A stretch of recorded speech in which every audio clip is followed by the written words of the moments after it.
మాధురి గారితో కలిసి వచ్చారు. అంటే మీ జంటను దేవుడు ఆశీర్వదించాలని కోరుకున్నారు. ఇక్కడ సందర్భం కాదు ఇది. నేను స్వామివారిని దర్శించుకోవడానికి వచ్చానండి. మా కుటుంబ గొడవలన్నది ప్రజలందరికీ తెలిసినటువంటి విషయమే. మరి ఆ గొడవలని ఇటీవల కాలంలోనే నేను ఆస్తులన్నీ కూడా నా భార్య పిల్లలకు రాసేయటం జరిగింది. అయినా నా పిల్లల బాధ్యత కూడా నాకుంది.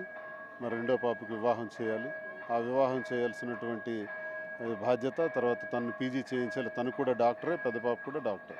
పిల్లల బాధ్యతను నేనే చూసుకుంటూ జరిగినటువంటి ఈ పరిణామాల్లో మొన్న నేను కొంత బాకీ ఉండటం వల్ల, డబ్బులు నాకు ఎలక్షన్లో తను ఖర్చు పెట్టడం వల్ల మాధురికి నేను ఆ ఆస్తిని కూడా రాసిచ్చేస్తానని ప్రజలందరికీ కూడా చెప్పడం జరిగింది. మరి గడిచిన కాలంలో 2 ఏళ్ల నుంచి కూడా మా కుటుంబంలో వస్తున్నటువంటి గొడవల్లో భాగంగా మరి నాకు మాధురి గారే ఆలనా పాలన కూడా చూశారు. మరి ఆ అమ్మాయికి కూడా అన్యాయం జరిగింది. ఈ అన్యాయం జరిగినటువంటి పరిస్థితుల్లో తను కూడా నష్టపోయింది. ఈ పరిస్థితుల్లో నేను ఆమెకి అండగా ఉండాల్సినటువంటి అవసరం ఉంది. శ్రీనివాస్ అంటే శ్రీకాకుళం జిల్లాలో ఒక అగ్రెసివ్ పర్సన్. అలాంటిది ఇక్కడ ఎలా ప్రశాంతంగా ఉండిపోయారు?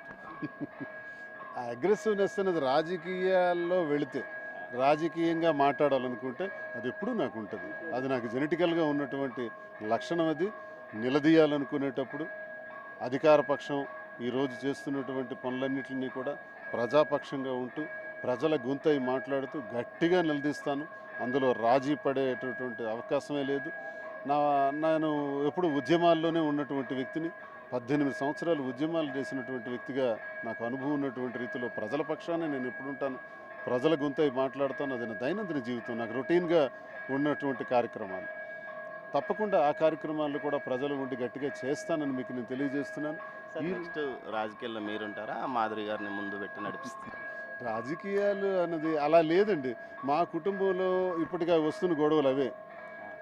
వాణి ఏంటంటే తను ఎమ్మెల్యే కావాలి, తనకి అన్నీ ఉండాలి, ఆస్తులన్నీ తన పేరునే ఉండాలి, నాకేమీ ఉండకూడదు, నేను మళ్ళీ ఇంకెక్కడికో పోవాలి, టెక్కల్లో ఉండకూడదు. ఇలాంటి దురుద్దేశాలు మా కుటుంబంలో విభేదాలకు దారితీసాయి. ఆఖరికి చెరో దారి అయిపోయినాం. ఆఖరి కోర్టుల్లో కేసులు నడుస్తున్నాయి. ఒకవైపు కోర్టులో కేసులు నడుస్తున్నటువంటి ఈ సందర్భంలో మాధురి అనేటటువంటి అమ్మాయికి రాజకీయ వాణియే తీసుకొచ్చారు. ఆ అమ్మాయి నాకు తెలిసి రాజకీయాలు నేను చెయ్యాలి అనేటువంటి ఉద్దేశం లేదు. తను కుటుంబపరంగా ఉంటాను. ఆమెకి 3 పిల్లలు ఉన్నారు, ఇంకా నాకు 2 పిల్లలు ఉన్నారు. ఇవన్నీ చూసుకుంటూ నెక్స్ట్ కాలం ఈ కోర్టులో వచ్చిన నిర్ణయాల మేరకు, కోర్టులో ఏ తీర్పు వస్తుందో ఆ తీర్పు వచ్చే నిర్ణయం ప్రకారం మా భవిష్యత్ జీవితం ఉంటుంది. అడగకూడదు కానీ ఒక క్వశ్చన్ సార్. 60 ఇయర్స్ ఈ వయసులో మనవడు మనవరాలతో అంటే మన మీ పిల్లల సొంత పిల్లల కంటే మన పిల్లల మీద ఎక్కువ ప్రేమ ఉంటుంది. వీళ్ళందరికీ దూరంగా ఉండడం మీకు బాధ అనిపిస్తుంది? బాధే సార్. వెంకటేశ్వర స్వామి గారి సన్నిధిలో కదా మాట్లాడుతున్నాను. బాధే, చాలా కష్టమైనటువంటి, జీర్ణించుకోలేనటువంటి బాధ. నా పిల్లల్ని గుండెల్లో పెట్టుకొని పెంచాను, వాళ్ళకి ఎండ తగలకుండా పెంచాను. 2 డాక్టర్స్ని చేశాను, ఉన్నత విద్యాభ్యాసాలు చేసి మా పెద్ద పాపకు కూడా ఘనంగా వివాహం చేశాను.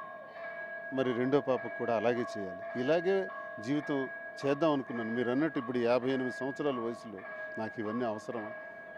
నాకు ఆ కోరికలు, ఆశలు, అలాంటి ఆలోచనలు నాకు ఎప్పుడూ లేదు.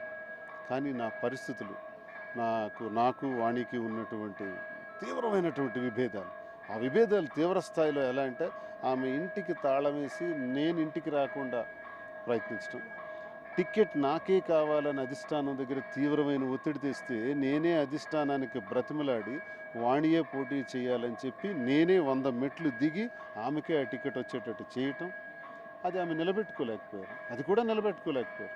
ఆఖరికి మళ్ళీ నేనే పోటీ చేయాల్సి వచ్చింది మొన్న. ఇవన్నీ పిల్లల గురించి మీరు అడిగారు, కుటుంబం గురించి. ఇది నిజమే సార్, ఇది బాధాకరమైనటువంటి విషయమే.